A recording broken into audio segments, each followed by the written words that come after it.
Good morning students. Today is 17th April and this is maths lecture for class 12 students. We are going to deliver 9th lecture on topic relations and functions. Relations and functions में अब तक हमने पढ़ा definition of relation, empty relation, universal relation, identity relation, reflexive relation and difference between identity and reflexive relation. हमने symmetric relation भी पढ़ा है, transitive relation भी पढ़ा है और लास्ट लेक्चर में आपने equivalence relation and equivalence class पर प्रॉब्लम सॉल्व किया था, सीखा था इक्विवेलेंस क्लास कैसे फाइंड किया जाता है. आज हम लोग पढ़ेंगे NCERT exercise 1.1. So today we will discuss NCERT exercise 1.1 first question. और देखो ये क्वेश्चन क्या दिया है यहाँ पर.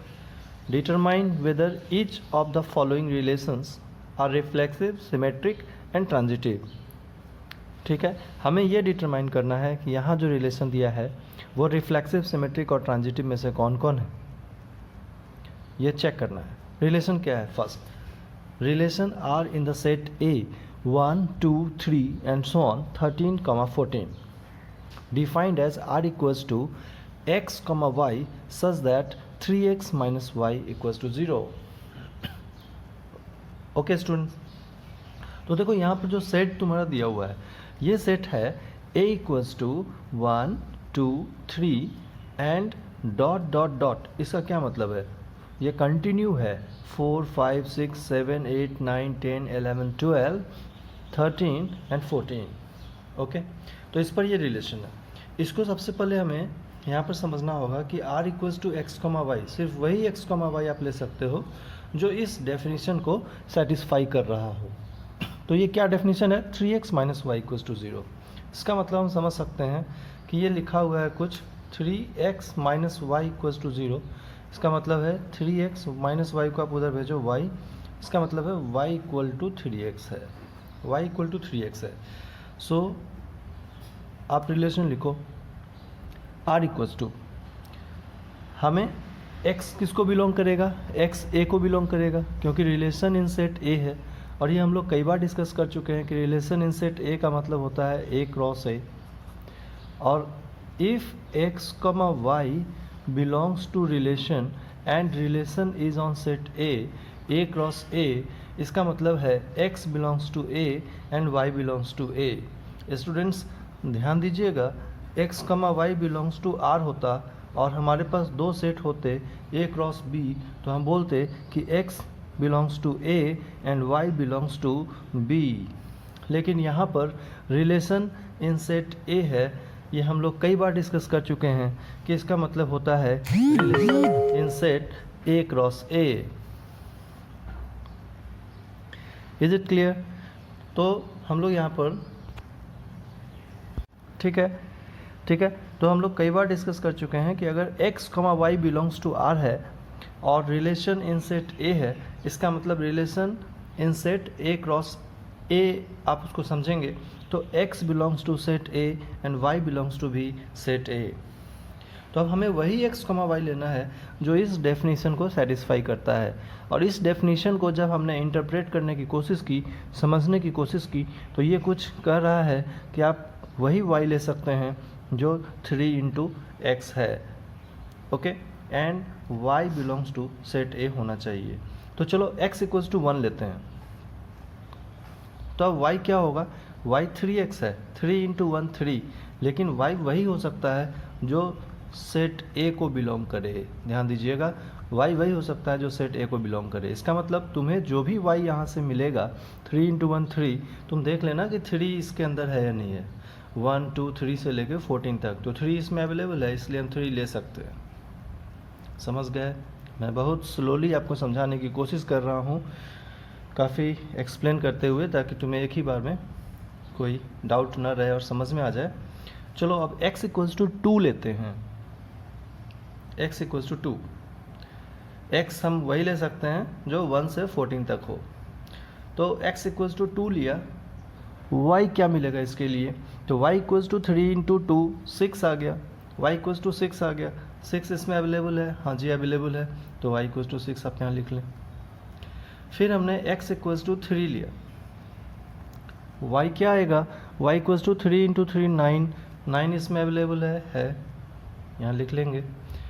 फिर हम लोग x इक्वल टू 4 लिखेंगे, y क्या आएगा 4 इंटू 3 12, 12 यहाँ पर अवेलेबल है, यस 12 13 14 12 अवेलेबल है, आप 12 लिखें। जब आप x इक्वल्स टू 5 लोगे तो y इक्वल्स टू 5 इंटू 3 15 आ जाएगा, 15 यहाँ अवेलेबल नहीं है, इसलिए हम 5,15 को कंसिडर नहीं कर पाएंगे। ध्यान से समझिएगा, x इक्वल्स टू जैसे ही 4 के बाद आप 5 लोगे तो y इक्वल्स टू 15 आ जाएगा, बट 15 यहाँ पर अवेलेबल नहीं है। हमें उसी y को लेना है जो सेट A को बिलोंग करे, तो सेट A के अंदर 15 अवेलेबल नहीं है। अब आगे कोई एंट्री पॉसिबल नहीं होगी यहाँ पर, क्योंकि x इक्वल्स टू 5 पर 5,15 पॉसिबल नहीं है, तो 6 लोगे तो 6 इंटू 3 18, ये सब 14 से बाहर जा रहा है आउटपुट, तो हमें यहाँ पर रिलेशन को रोक देना पड़ेगा। अब इसमें कोई भी एंट्री नहीं आएगी।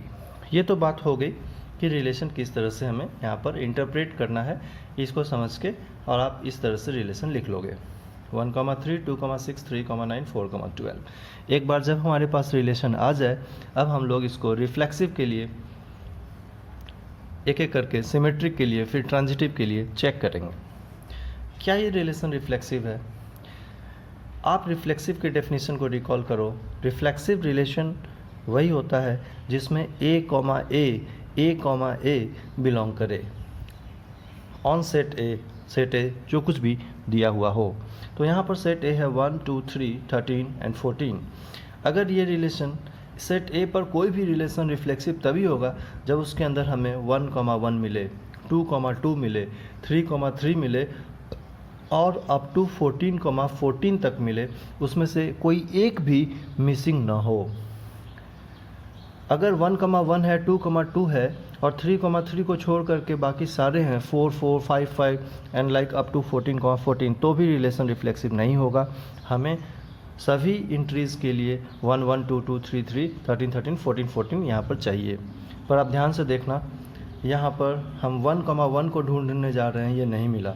एक भी अगर नहीं मिल रहा है तो हम लोग कमेंट कर सकते हैं कि वो रिलेशन रिफ्लेक्सिव नहीं है।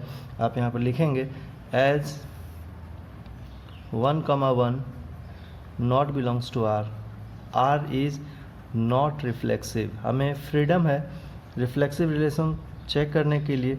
कोई एक भी एलिमेंट जो रिफ्लेक्सिव रिलेशन के लिए ज़रूरी है, अगर हमारे रिलेशन के अंदर नहीं है, हम उसको रीजन में डाल सकते हैं, रीजन में लिख सकते हैं 1,1 not belongs to R is not reflexive. हमें पता लग गया है रिफ्लेक्सिव नहीं है। आगे 2,2 हो, 3,3 हो, 14,14 हो, उससे कोई मतलब नहीं है। एक भी इंट्रीज नहीं है तो वो नॉट रिफ्लेक्सिव कमेंट हो गया है।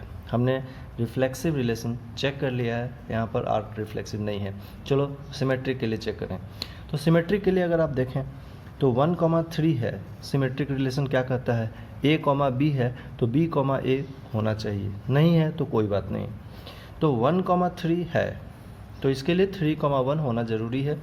आप ढूंढें 1,3 है तो क्या 3,1 है, नहीं मिला 3,1, तो लिखो as 1,3 belongs to R but 3,1 not belongs to R is not symmetric. R symmetric नहीं है। बात समझ में आ गई। फिर वही बात है यहाँ पर, किसी एक पेयर के लिए भी, किसी एक A, B के लिए भी अगर B, A नहीं है, आप कमेंट कर सकते हैं R is not symmetric. Student को ऐसा लग सकता है कि यहाँ पर 2,6 के लिए भी तो 6,2 नहीं है।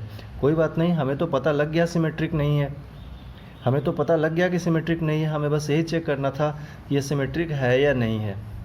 हो सकता है इसमें और कई सारे पेयर्स हो सकते हैं जिसके लिए A, B पर B, A अवेलेबल नहीं हो, लेकिन हम कोई एक एग्जाम्पल भी वहाँ पर ट्रेस कर देंगे तो वो सफिशिएंट है, R सिमेट्रिक नहीं हो रहा है। समझ गए। अब आगे हम चेक करते हैं इसको ट्रांजिटिव के लिए। तो देखो, ट्रांजिटिव रिलेशन को आइडेंटिफाई करने के लिए जो सबसे अच्छा तरीका है कि आप नॉट ट्रांजिटिव ढूंढो। आप ये ढूंढने की कोशिश करो कि इसको नॉट ट्रांजिटिव कैसे प्रूव करें, तो आप आसानी से ट्रांजिटिव चेक कर पाएंगे। समझ गए। तो देखो ये 1,3 है, 3 सेकेंड एंट्री है, फर्स्ट एंट्री कहाँ पर है, यहाँ मिला। तो 3 सेकेंड एंट्री, फर्स्ट एंट्री यहाँ पर है 1 3 3 9 तो फर्स्ट एंड लास्ट 19 मिलना चाहिए। अब 1,9 आप ढूंढो, 1,9 नहीं मिला, रीजन हमें मिल गया नॉट ट्रांजिटिव। लिखेंगे as 1,3 belongs to R and 3,9 belongs to R. 1,3 3,9 है, but 1,9 not belongs to R, so R is not transitive. R is not transitive. R is not transitive. Okay, यहाँ देखो 1 3 3 9 काट दिए, क्या होना चाहिए 1,9। 1,9 इसमें नहीं है, R is not transitive। एक भी रीज़न मिल गया वो सफिशियंट है ट्रांजिटिव बताने के लिए, आपको बाकी पेयर ढूंढने की कोई ज़रूरत नहीं है। अगर ये ट्रांजिटिव हो जाता, अगर ये 1,9 मिल जाता तो फिर हम दूसरे पेयर की तलाश करते, तो यहाँ तो ये मिला ही नहीं, R is not transitive. Hence हम फाइनल आंसर कमेंट करेंगे R is not reflexive, not symmetric, not transitive. R is neither reflexive, not symmetric, not transitive. Neither reflexive, not symmetric, not transitive. जो हमारा रिलेशन है वो ना तो reflexive है, ना सिमेट्रिक है, ना ट्रांजिटिव है। इस केस पर फर्स्ट पार्ट पर, तो फर्स्ट के फर्स्ट पार्ट का आंसर आया relation is neither reflexive, not symmetric and not transitive. I hope तुम्हें आंसर समझ में आया होगा। ओके, चलो अब डिस्कस करते हैं फर्स्ट का सेकेंड पार्ट। और देखें क्वेश्चन नंबर 1 सेकेंड पार्ट। यहाँ भी डिटरमाइन करना है हमें given relation is reflexive, symmetric and transitive. तो relation R in the set n of natural numbers defined as r equals to x, y such that y equals to x plus 5 and x is less than 4। ये natural number पर define किया हुआ है। Relation R in set n natural number, मतलब 1 2 3 4 and dot dot dot dot, ये हमारा natural number का set है। इस पर ये रिलेशन डिफाइन किया हुआ है। ये रिलेशन क्या है, x, y such that y equals to x plus 5, y equals to x plus 5 and x is less than 4।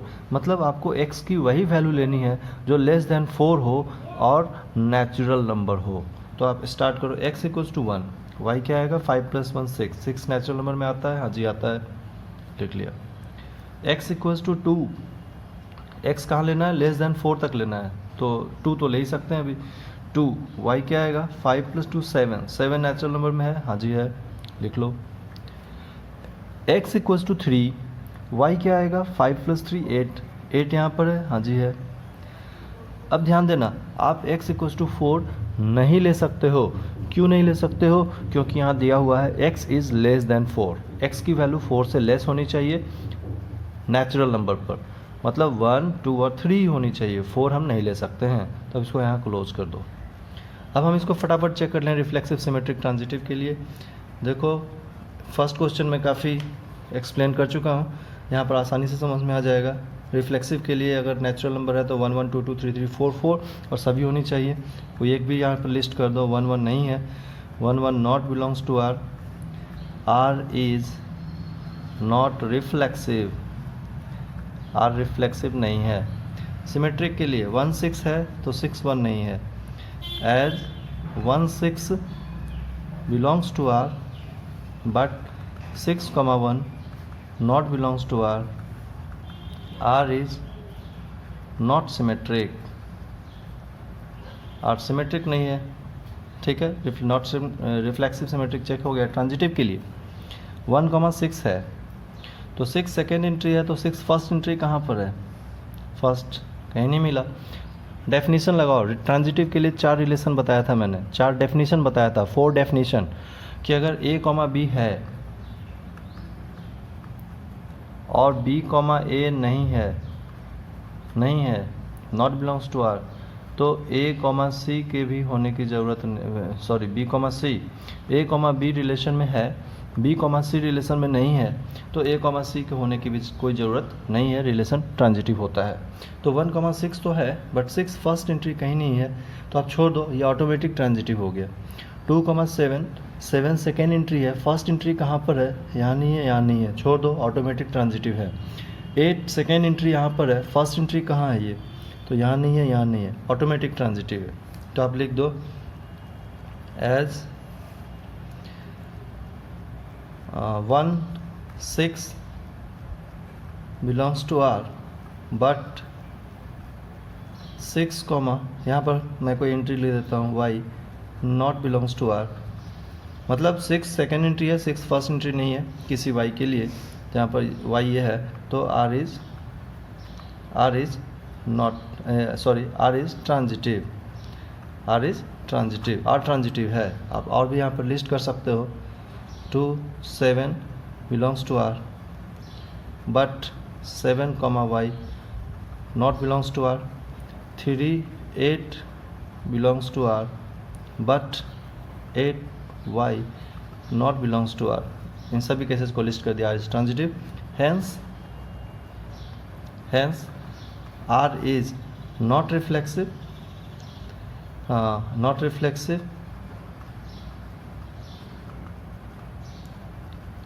Not symmetric but transitive. Okay, I hope तुम्हें समझ में आ गया होगा। चलो अब इसके आगे नेक्स्ट लेक्चर में डिस्कस करेंगे।